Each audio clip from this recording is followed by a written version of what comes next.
hello. Hello.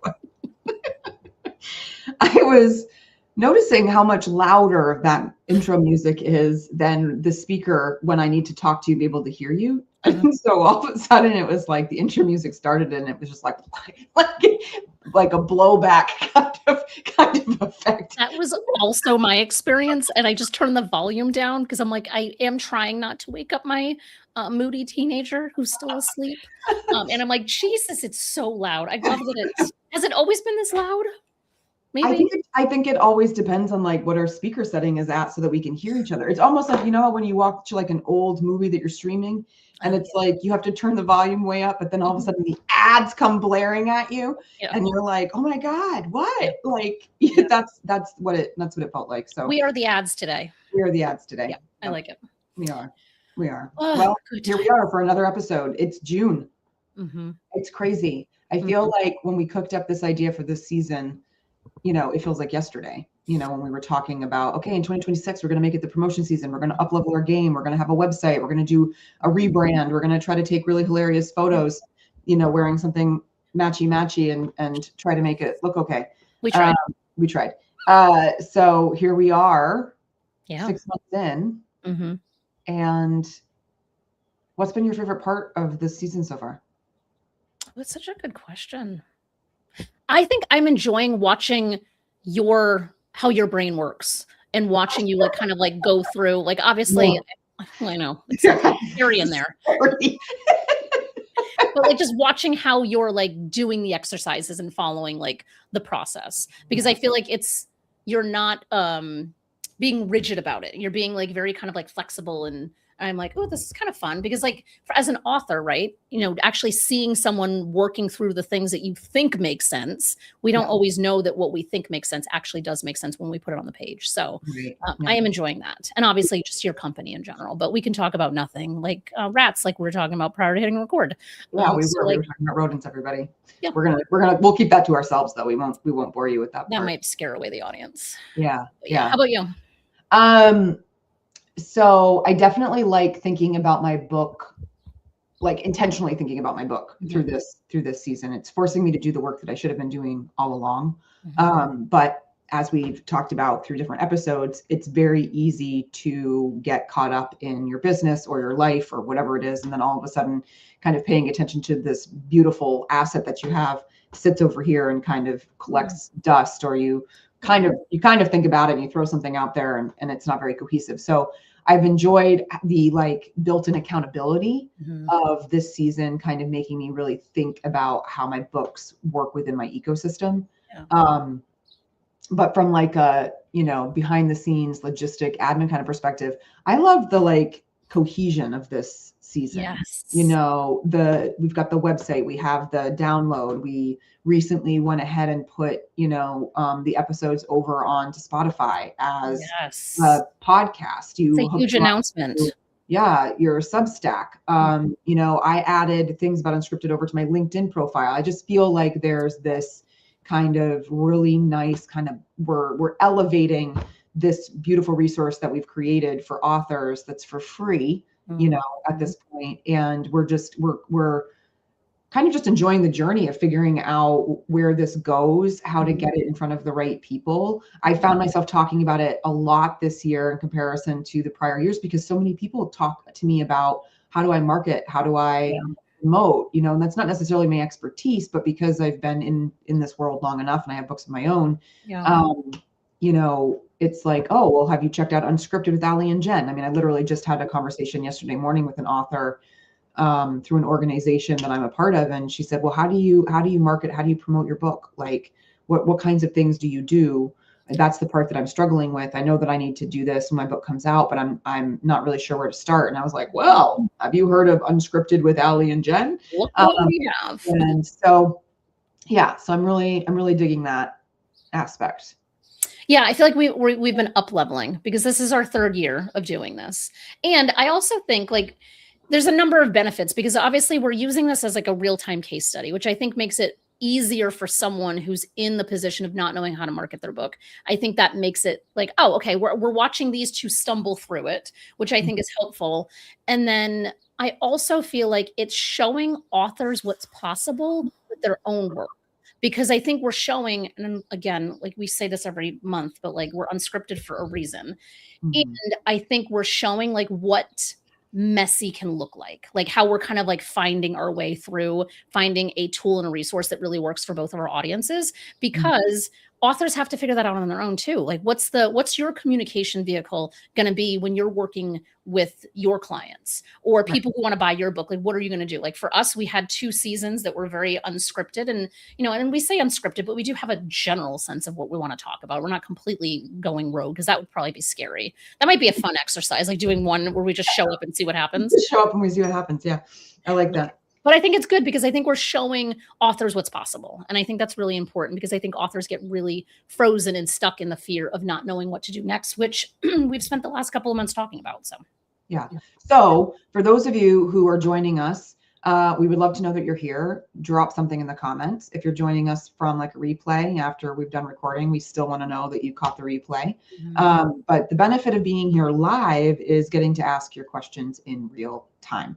Yes. So we love that. We love to be able to offer up very specific, personalized feedback and advice to those who have a very specific question, right? Because we can give a lot of general advice, but truthfully, there's a lot of kind of nuance and individualization of a lot of this stuff. So it's nice to be chatting with real authors. Yeah. But apart from that, let's just give the people a brief intro in case they didn't catch it in the show notes or show description. I'm Allie. I run the Right Place, Right Time. I'm a developmental editor, a memoir coach, a speaker and workshop facilitator. And largely what I'm about is giving people permission to be brave and tell the story that's hard to tell. So all of the work that I do, whether it's reviewing a manuscript or helping somebody draft a manuscript, or even showing up to help people with creative writing or shorter aspects of writing through workshop facilitation and speaking, the underlying goal is really to encourage you and empower you to tell your story. So that's a little bit about me as one of your hosts. And Jen, why don't you introduce yourself for the lovely people? Yeah, love this. Also love that it took us 7 minutes to get to an introduction, because that's how we roll. Hooking them with our dynamic personalities. I know that's the draw here, really. So I am the founder of Publisher Purpose. We're a hybrid publishing company. And so our focus is taking the work that folks like Allie do and putting it into book form, and focusing on the marketing and the distribution and the strategy and kind of getting it out the door. And I'm also the founder of the Institute for Author Growth and Impact, which is still kind of like in its early stages. Yeah, it's like it really just kind of launched it in February, and it's only June. So it's, it's there, and it has 3 different schools. So no matter where you are in the writing journey, there's the School of Writing and Author Readiness, there's a School of Publishing and Production, and the School of Marketing and Influence. So kind of no matter where someone is in their journey, they can kind of pop in and get the right resources that they need to get this done, because it's not always easy to find resources, which is why, or one of the reasons why you and I started the show to begin with, because there's just so much confusion in the market broadly, no matter what aspect of the publishing journey someone might be on, or what type of publishing or what type of book. None of that. It's confusing. So, that my school, the intention behind it and the Institute is to really help kind of centralize a lot of that information as well, and provide great referrals and resources like yourself to the people who need it. Yeah. So the other thing that both of us failed to mention, and this is why it's so hilarious because it's promotion season, is we're both authors. Oh, yeah. There's that.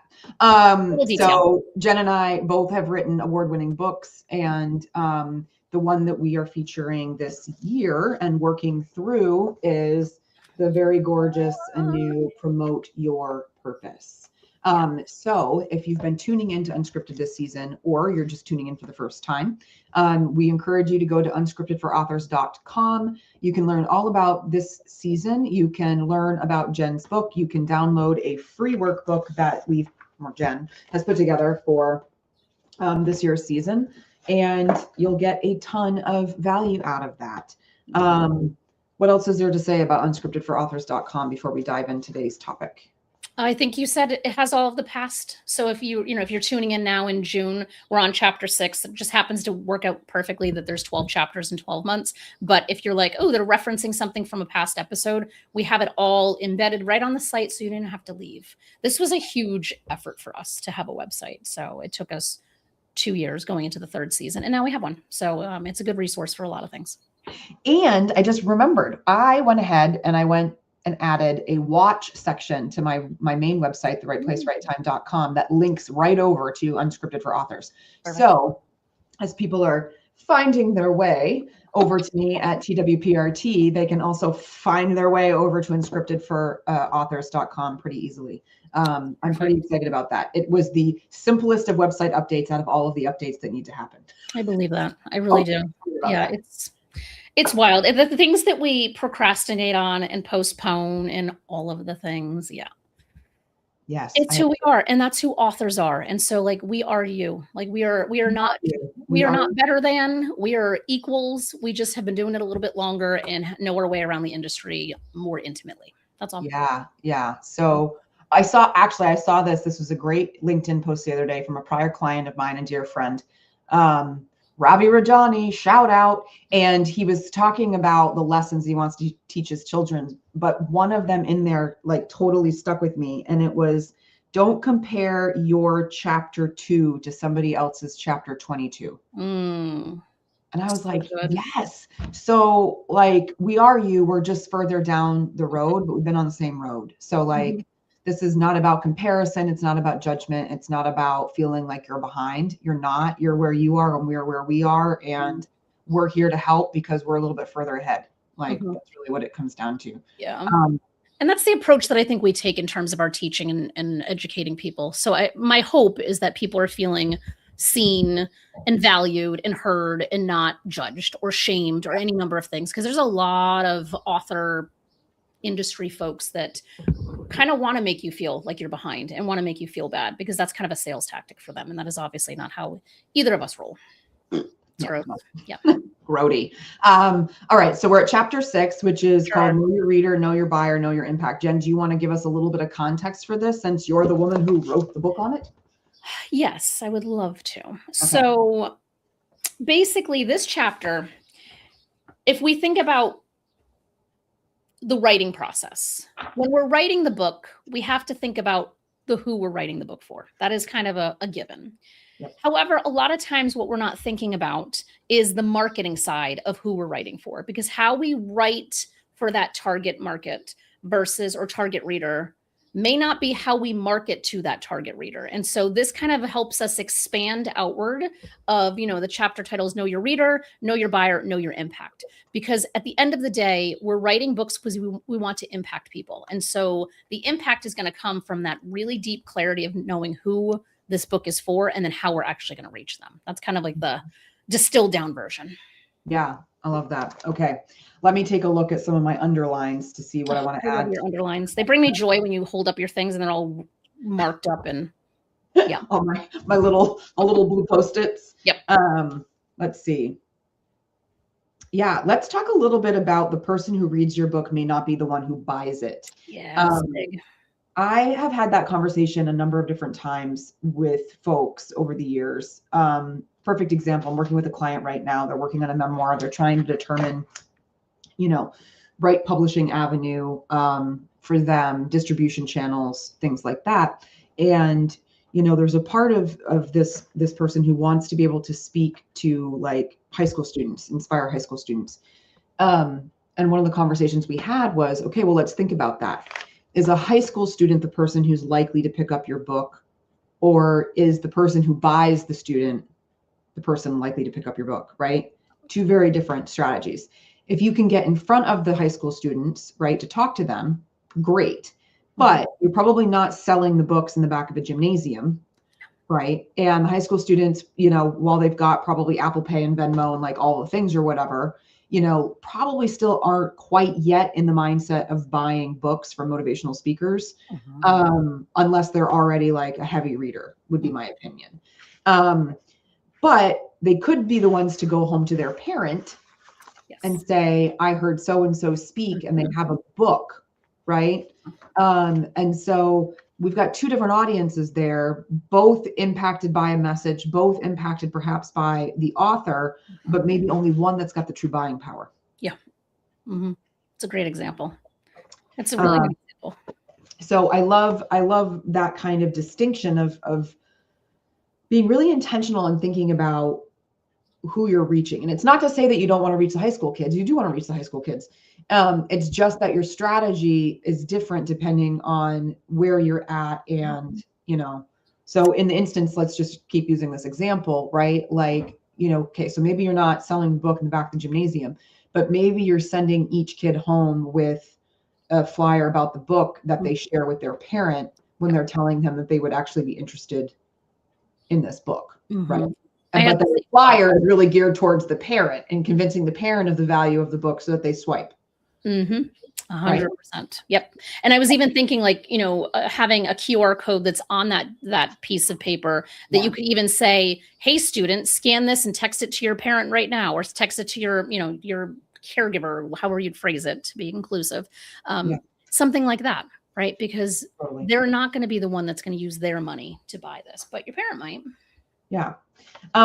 Another piece that I really relate to, and I'll try to paraphrase because there's a lot of sentences that I underlined in this one paragraph. What are you on? But it was about 87. It's about differentiating without competing. I think it's really, really important what you say here about market differentiation isn't about being the loudest voice or the flashiest brand. It's about being unmistakably you. And then you go on to say, in a crowded market, you don't stand out by being louder, you stand out by being clearer. And then eventually the paragraph kind of ends with, readers want to know not just what you're saying, but why it matters coming from you. Yeah, good stuff in there. Thank you. So let's talk a little bit about being clearer versus louder. Let's work through some examples of what it might look like for an author to appear louder, but not necessarily clearer. And then we'll do the reverse. Can you think of examples from people you've worked with? Well, I don't. I don't know that I would say authors that I've worked with. I have seen this though, where I always think of Gary Vaynerchuk, which I feel like he's a personality that you either love him or hate him, like wherever you land on that, fine. But like, he's got this book from forever ago that was jab, jab, jab, right hook. And the whole idea was give, and then ask. So that way you're not just like walking into a room and being like, go buy my book. Because nobody wants to hear that. And I think the authors that are the loudest are the ones that go walking into any environment and they're just aggressively trying to sell their book. That to me is like being loud, but not clear, because it's not focused on why should you buy this book. It's like, hey, my ego did this thing and I need you to support feeding my ego. It has nothing to do with like, what's the value that Allie's going to get from reading this, or what's the value Jen's going to get, because you and I might be both interested in the same book and have very different kind of like spins on what's going to attract me versus what's going to attract you. And so I think the authors that can be more clear on that request are going to be better than the ones that are just kind of like posting on social media every 5 minutes with some kind of message that's like, go buy my book. Like, I think that, to me, I see authors make that mistake every day of the week. The other example that this makes me think of is cold pitches. I can't tell you how many people have connected with me on LinkedIn and then sent me a direct message that automatically goes into, I just wrote a book. Here's the title. Here's the description. Here's the link to go buy. No hello. No, how are you? No, why they connected with me, except now that I know why they connected with me. They just assumed perhaps that because I'm a writerly person or in this space that like, I want all books, and I'm like, okay, so you basically walked into my room. That's the way that I would think of like a personal DM.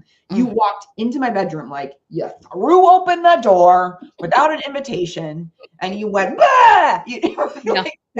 That's how it feels to me. I agree. Energy. And I'm going, oh, okay. Yeah.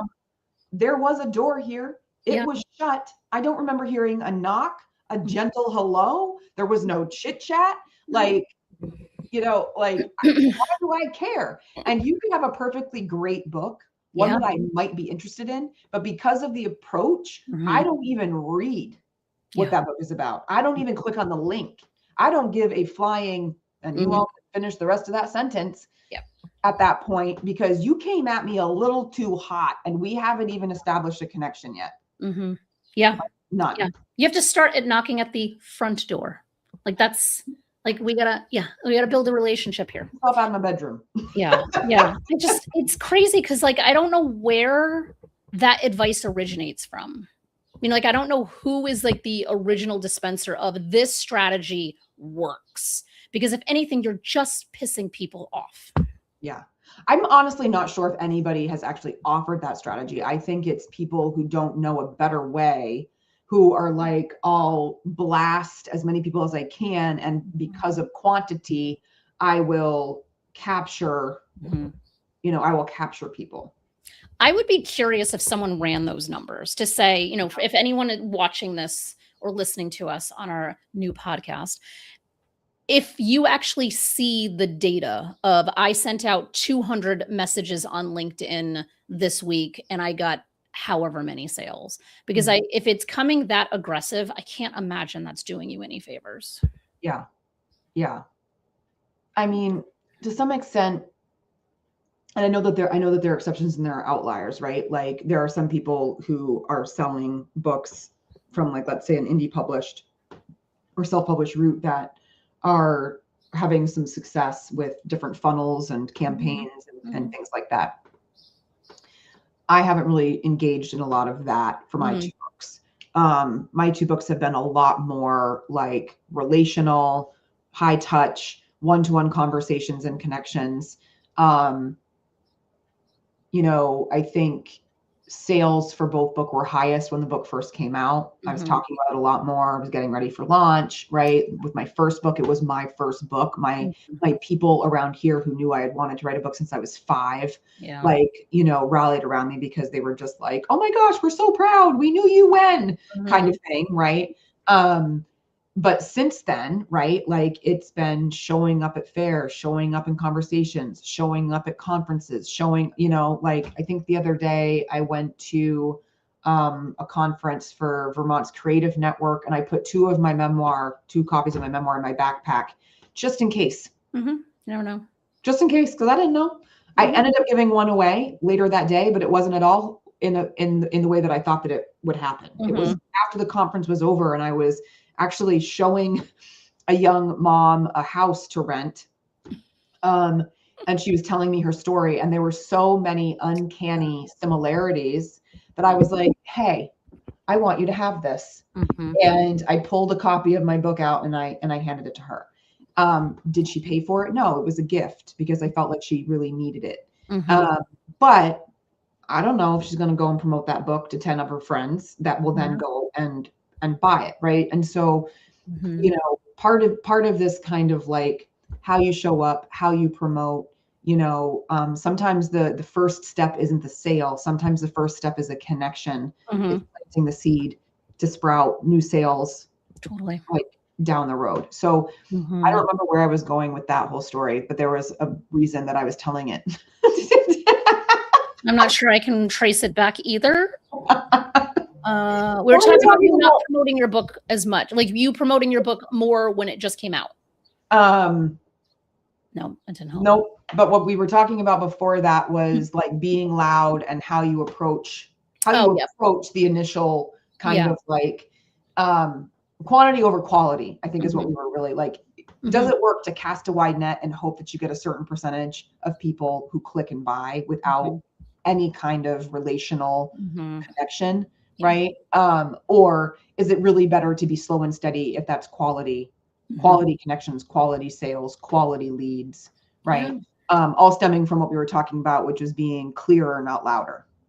Yeah, I think clarity shows up in every aspect of marketing and promotion. Like it shows up on your website. It shows up on like in a newsletter if you have one. It shows up in the table that you have if you're doing some kind of event. The more clear we are, the more people can identify, oh, that book's for me, versus having this, like it doesn't fall into the loud category, but it falls into the lack of clarity category where you're just kind of like, you have a table and it's like you're grabbing anybody that will walk by and say this book is for you, when the reality is it's not for everybody. No book is really for everybody.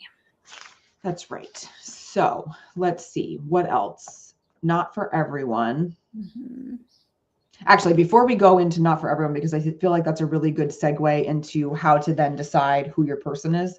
I want to just take a quick moment to talk about this one line on 88, which I think is probably one of the best lines of this chapter. Your clearest audience may emerge not from data, but from how real people respond. Right?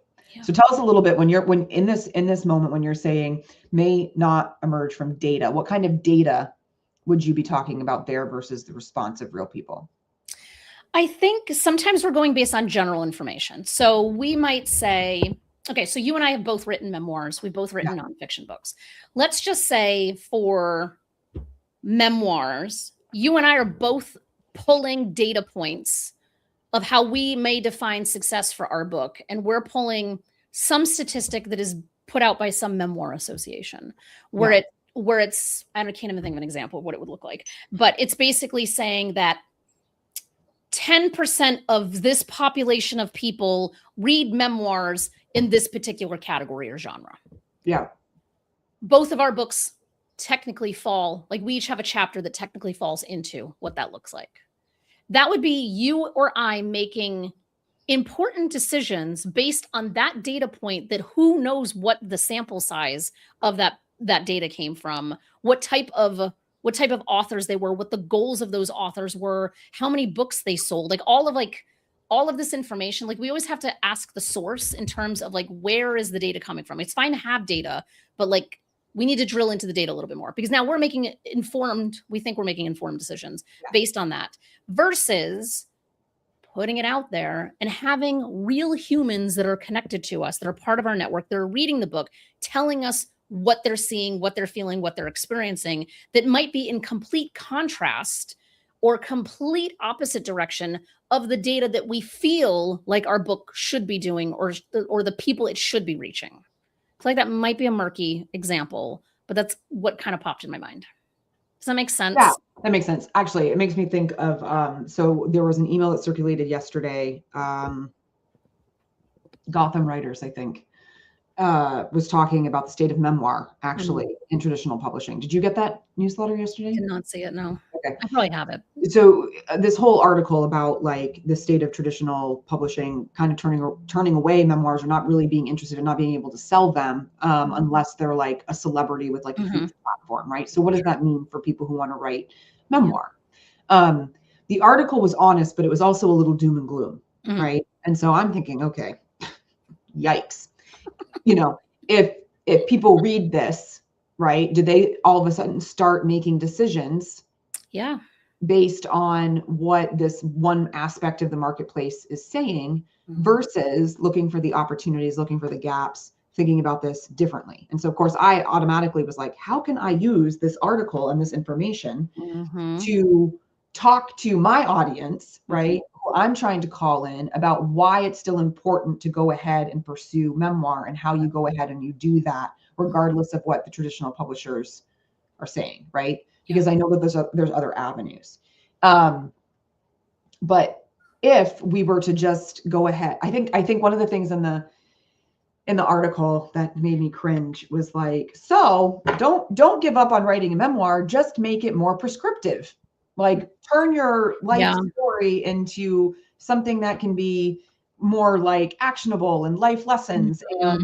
And I'm like, so change how you tell your story so that you can gain the attention of the top 5 and maybe make it more saleable. But then like you're watering down your life story and your life experience so that you can have like those 5 quick tips at the end of every chapter. Like that's like ruining the genre that I think is still important in the conversation about humanity, whether the traditional 5 want to purchase it or not, right? And so I'm looking at it at that lens, but I'm also looking at it going, how many people might read that and then feel discouraged? Might automatically start trying to write a different type of book. You know, so I think this is kind of what we're talking about when it's like, all right, there can be data, but without a filter for that data, without a context for that data, you might be running your strategy or your vision based off of like a lack of input, you know, not having everything that you need. And I think following what traditional does is it doesn't make sense for the vast majority of authors, whether you hybrid, indie, self, anything that is not traditional. Like they're not really even comparable, because all they're looking for is what is going to bring them bottom line profit to their business. And that's why they are attracted to celebrity authors, because celebrities have followings and people will buy the book that they've written, regardless of what type of book it's written. So it is sad, because, there's so many people who have really good stories, but unless they're being elevated in some meaningful way, it's hard to we're all competing with the same, the same attention. And the big publishers, when they put the resources behind the author, because I think that's and I have a story about PRH. I think they put money behind certain authors, but not all of them. And so I think sometimes, someone will water down their message. They'll make it more prescriptive. They'll do all the things. And then they still don't get the marketing support that they thought we're going to get. And they devalued their own work, and they didn't tell the story that they wanted to tell. And I think that that's, problematic in a lot of ways. A couple of years ago, God, it might be more than a couple of years. It was a while ago. I took a program at Yale that was for publishing professionals, and PRH did this whole case study, and they did it for Tara Westover's book, Educated. So I don't know if you read that book. I didn't read that one, but I've heard of that one. Yeah. I think it's a good book, but they basically talked about how, and I don't know if they still do this, because probably it might have been in like 2018. It was a while ago. They have a make book, or had a make book, where they basically pull one book out of an author out of complete obscurity, and they put like $250,000 worth of marketing budget behind that one author just to see what they can make happen. And Educated was literally on every list, everywhere. Everybody knew who Tara Westover was, but they pulled her out of complete obscurity, because they do it for one or two authors a year. I think they did it like one every 6 months. They pulled out an author. It's not to say that that's where all the marketing budget is going, because it's not. They still have like their, of the top 1%, 5% that can get access to a traditional deal, maybe they're giving the budget to 0.5% of that 5%. And so, it's just one of those things that, if we go based on what this corporation wants us to do, it's not going to be in alignment with what our heart is telling us we want to do. Yeah. Separate success story. So I have a client who landed her big name hybrid publisher, and I don't know how many details I can give, so I'm not going to name them. But is getting the book is getting distributed through one of the top 5, even though the publisher is not considered traditional. And she shared with me recently that they have to do a second print run because the first print run sold out through pre-sale. It's amazing. Memoir. And she has no audience in comparison to like, the size that they're talking about. So I don't know what the size of the print run was. So I don't have that data. I don't have that input. Right. But it did well enough that like they went through the original stock in pre-order, like, and it's a beautiful book. Like I know about the writing. It's and she's a brilliant and beautiful writer. The story is just captivating and interesting. So good. And I mean, when she sent me that email, I had to double check that I was understanding correctly. Yeah. I was like, wait, does this mean? And so was it traditional? No. But what it proves, right, is that that's not the only path. There's still success to be found in other places. Memoir, in this particular nonfiction realm, right? Memoir can still impact people. It can still be something that people want, right? So we put that against the context of this other newsletter that was talking about like the fall of memoir or whatever. And it's a perfect example of like, it's all about the angle in which you're reading the information. It's about the context. So folks, you need the whole context before you go making decisions and strategizing and things like that, right? It's about who your audience is. Yeah. Right? Yeah. So data is good, but just remember that all data comes from somewhere. Make sure you have the full context of that data before follow the source. Right. But the second part of this, right, is like having an audience that emerges not just from data, but from how people respond to it, right? So once that book starts to land and you're starting to hear people's, reactions and the way that it's impacted them, right? That tells you a lot more, I think, It does. Than any kind of thought that you might have had when you originally got started. Because until the book is actually out there and in the hands of people, you won't really know if who you imagined is who ends up kind of being the most open and receptive to what you've written. You know, I think for me, my original idea of who I was writing to for Dear Universe, I get it now, more or less panned out. You know, women that were at least either rearing children of a younger age or already had, were probably struggling with something in their adult life, a regret or a questioning or searching for deeper meaning. But I was surprised that there was also kind of an older audience that really attached themselves to this work. And now looking back, that doesn't surprise me, right? Because one of the questions that Dear Universe is really asking people to explore is like, was there something that I was passionate about that I didn't go after because of any number of reasons? And is it too late, or do I still have time to kind of pursue that thing and go after that thing that I loved or that I felt called to at one time? And so I guess in hindsight, like looking at the older women that had read it at the time when it first came out, like, yeah, because they're in that age bracket where they would be thinking back on their life and reflecting and trying to figure out what they want to do with the rest of their time on this earth. But having written it at 32, right? My window of who I thought it was going to reach was X. You know? And now it's been 6 years. And I was recently invited to talk at a Girl Scouts Career Fest recently. I was a part of a panel. I had a table. I brought copies of Dear Universe because all of a sudden it occurred to me that that young women, kind of like, you know, getting ready to graduate high school, perhaps, would be old enough and mature enough to be thinking about what they want to do with the rest of their lives. And so now Dear Universe could be seen more as a precautionary tale rather than like older looking back and asking you questions while you still have time remaining. No, but I wouldn't have had that perspective back when I was first developing Dear Universe. And because you're looking at the conversation that's happening, you're looking at those new data points that are much more specific to what you're, you know, what you've written. And I think sometimes what happens is that we have this vision of like our target reader is this particular person.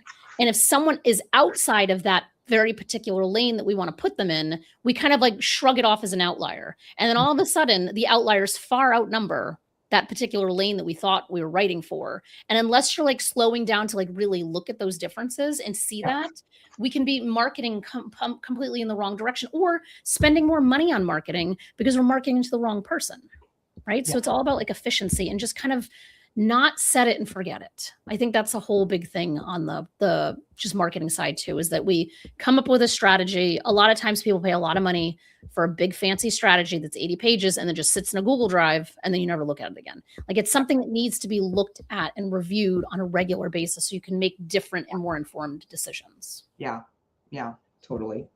Okay, do we want to work through some workbook? I think we should look at it a little bit at the very least. And if for those who are watching, it's available on the website for free to download. The PDF of the workbook. By all means, go grab it. All right. So and maybe it's not all of it. Yeah, we're already at 10:45, so we won't go through. Jen, why don't you look at some of the workbook questions for this chapter and like pick one or two that you think would offer the most to our audience, and then we'll work through those ones. Yeah, I think what okay. So when we think about target readers, a lot of times we're thinking about the demographics of them. Like it's women in their 40s that live in the suburbs that believe this certain thing. But what this is also asking us to think about is what problem are they facing? What transformation are you and your book offering? Who benefits from reading it? Who's likely to buy it? But where I want to kind of focus some energy, because I think you've actually addressed a lot of this in regards to Dear Universe, but the last one here of what makes your book different from others in your space and what's your unique edge.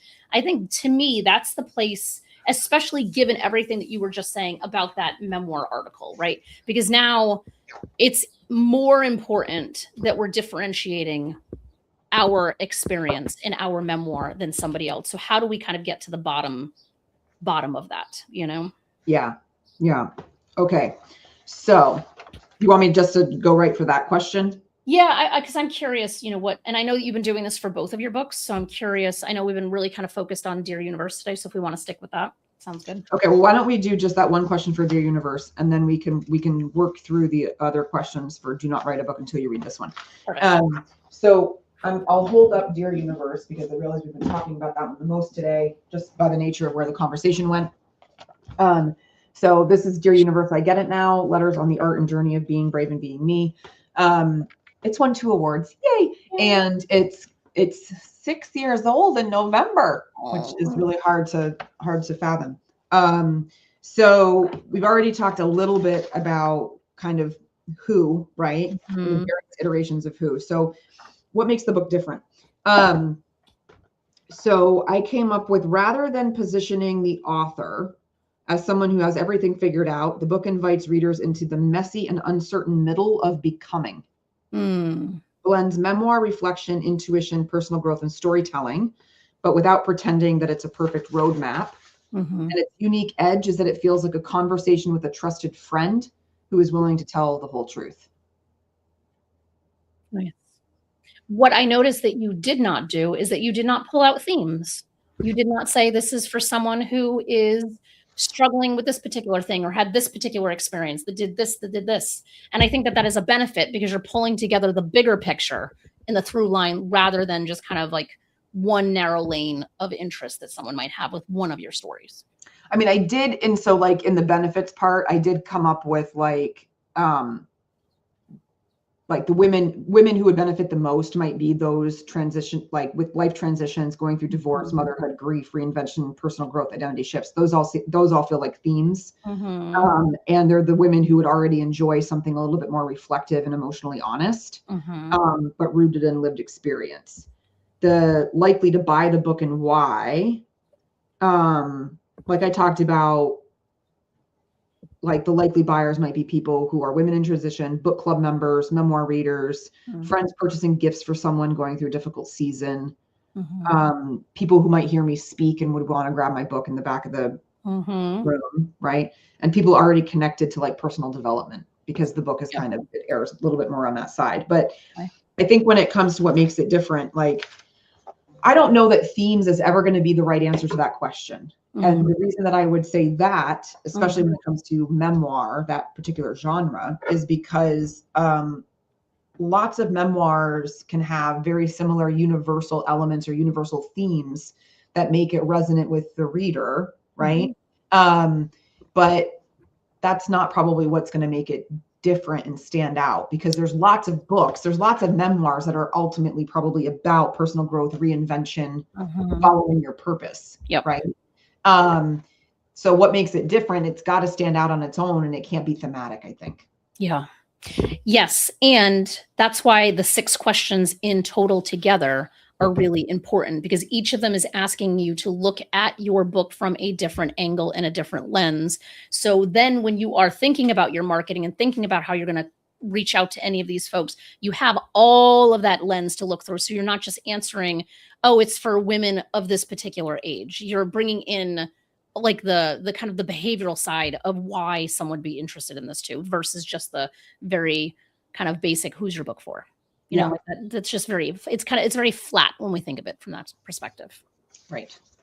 So if we work through these now for this one, do not write a book until you read this one. So this is nonfiction, right? It's writing desk reference, basically. Your go-to guide for writing and publishing as an indie author. It's also the fraternal twin. Sure is. Of Jenn's Publish Your Purpose. These books came out a year apart, and they both won the same gold award. I know. We're so on top of it. That's how similar they are, which I love. The ideal reader for this one. This was fun to kind of do and look at because this one came out in 2024. One of the things that I've been trying to do this year, especially with this one, is just bring it back to attention a little bit more regularly. Like be a little bit more consistent in bringing it up in social media, making sure I don't forget about it, telling other Yep. people about it, that kind of thing. So this was a good exercise in just kind of refreshing my thinking. So ideal reader, first-time aspiring authors who feel called to write a book but have little understanding of the publishing process. Mm-hmm. It could be professionals, coaches, consultants, speakers, retirees, subject matter experts, or even memoir writers. Mm-hmm. They know that they want to write a book, but they don't know how to create one strategically. Yep.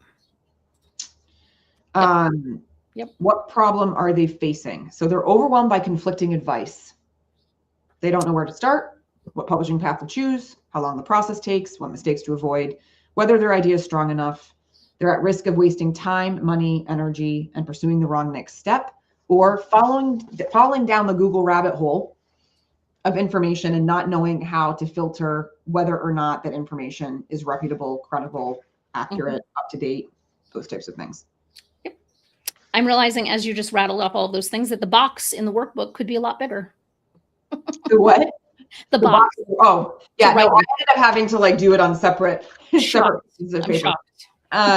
Plus, I was doing both books, and so I was like, I think I did like chicken scratch, like quick little notes, and then I kind of tried to get myself a little more cleaned up.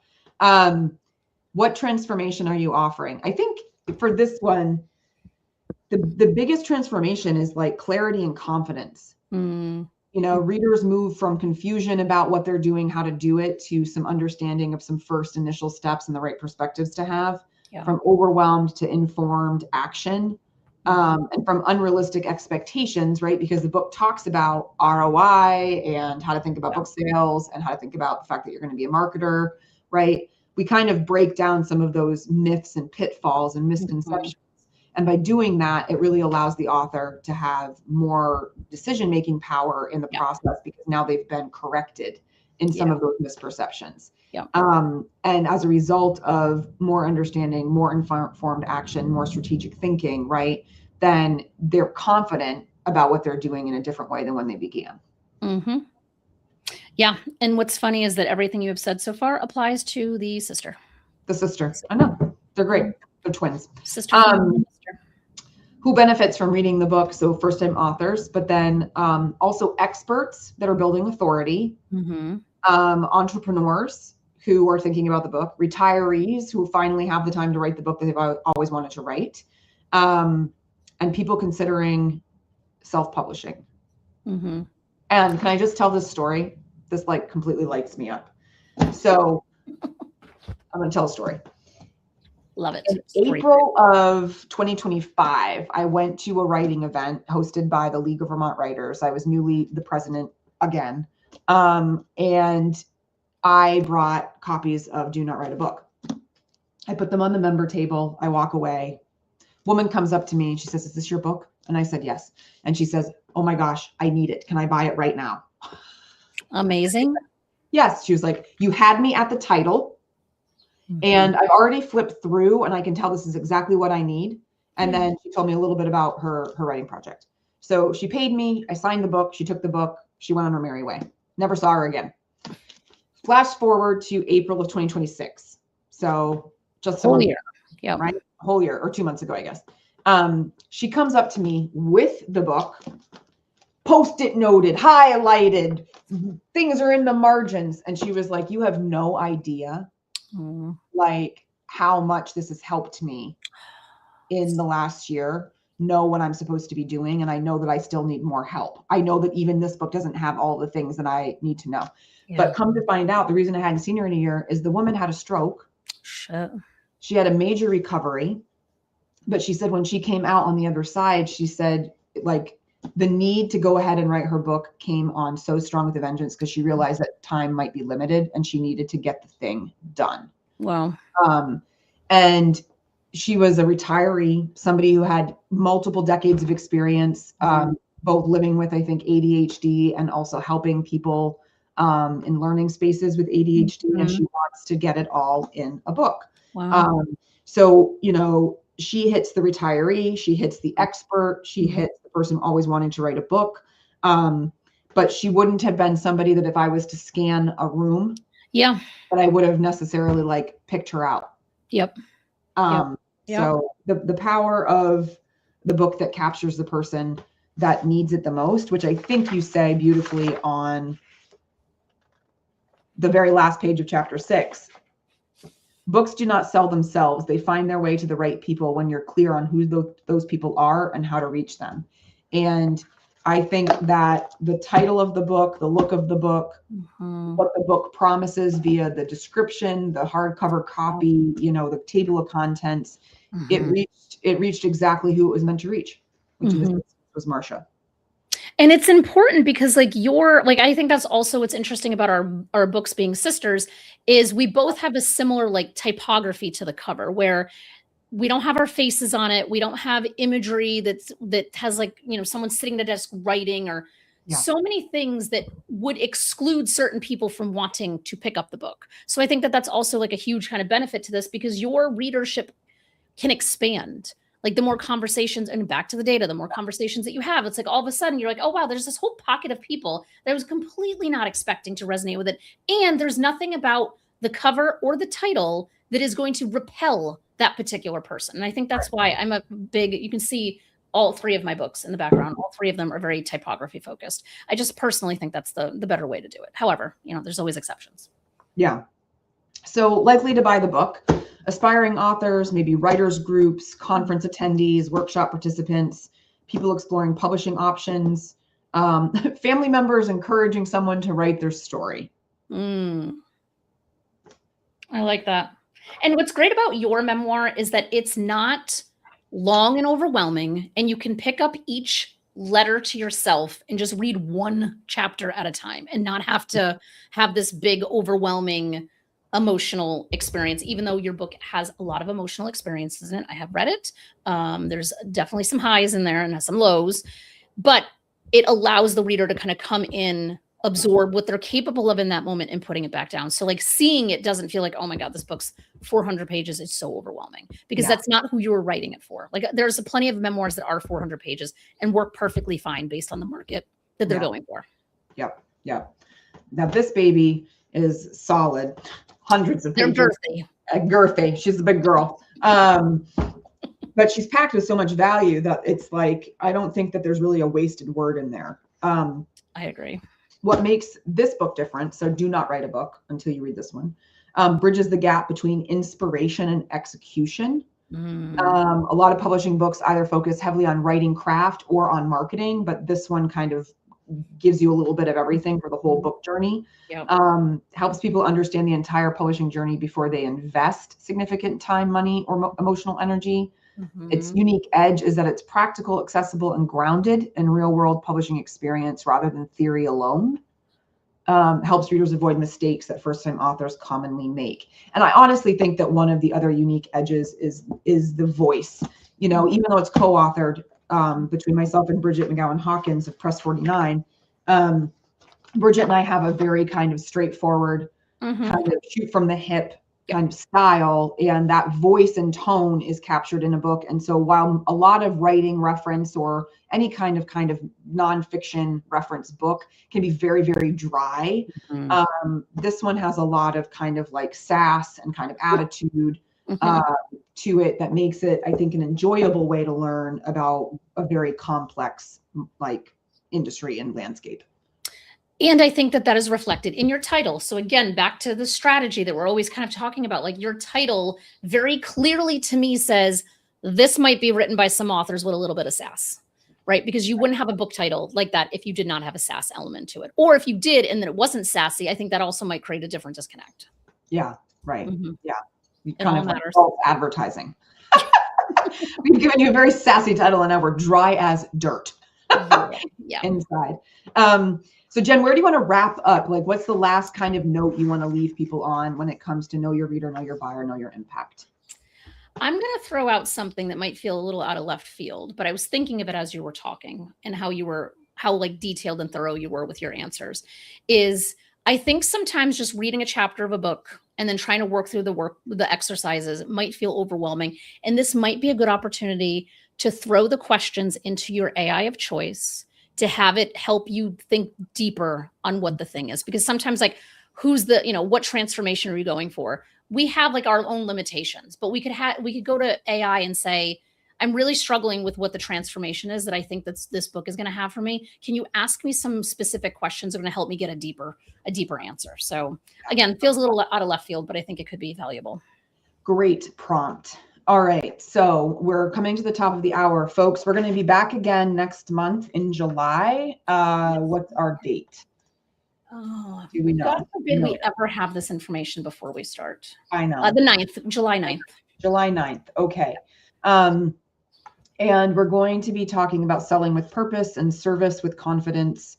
So chapter 7 of the book or the workbook, whichever it may be. But of course, as always, you don't need either of those resources to join us live and to tune in.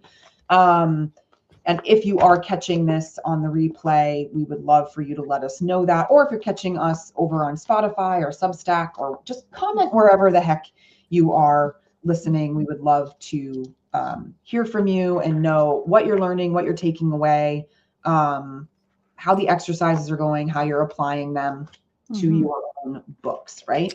So again, if you haven't gone over to unscriptedforauthors.com, we really suggest that you do that. Jenn, what do you have coming up that you want to let the good people know about? What do I have coming up? I just launched a quiz about what type of writer are you, to help people get unblocked to get the damn thing done. Nice. And it's authorgrowthandimpact.org/writing-quiz. And I am so excited about it. And I want to share it with you offline, because I was entertaining myself as I was creating it. I was like, who's going to appreciate this, Allie? So just to help people kind of the emotional and mindset side, like just to kind of be able to identify like, okay, I'm an overthinker. Now, what could my plan look like to kind of get through this? Or I'm a perfectionist. How do I kind of move through that? So that's my excitement, the new thing that I just created. Nice. Oh gosh, I feel like I have so many things that I could promote and I don't know which one to focus on. Okay. I have been working behind the scenes for a very long time on flagship program that's based off of the last few years of one-to-one custom work with people working on memoir. It's called the Memoir Studio. And that webpage with all the details and enrollment and application is about to go live on my website any day now. So I'm very excited about that. So you can come over to the rightplacerightTime.com, sign up for emails right now, but just come back and check periodically on that until you see the Memoir Studio hanging out at the top of the menu. Apart from that, though, I'm whipping together just to see how it goes, kind of like a 4-week author summer series that I was going to start in July. And it's going to be kind of talking about modern authorship. So we're going to do a week on what kind of author you want to be, a week on the publishing avenues, a week on AI and being an author, and a week on marketing basics, how to think about it. So it's going to be a nice tight container. We're going to meet once a week. It'll be hybrid, in person or virtual. And the goal is for you to have your own modern author roadmap by the end of the 4 weeks, to really have an intentional direction of where you want to go with a current book or a future book that you've been thinking about. So again, therightplacerightTime.com. Come over, sign up for the emails so that you know when registration for that opens, and would love to guide you for a few weeks, just helping you kind of wrap your head around where are you heading as an author in 2026.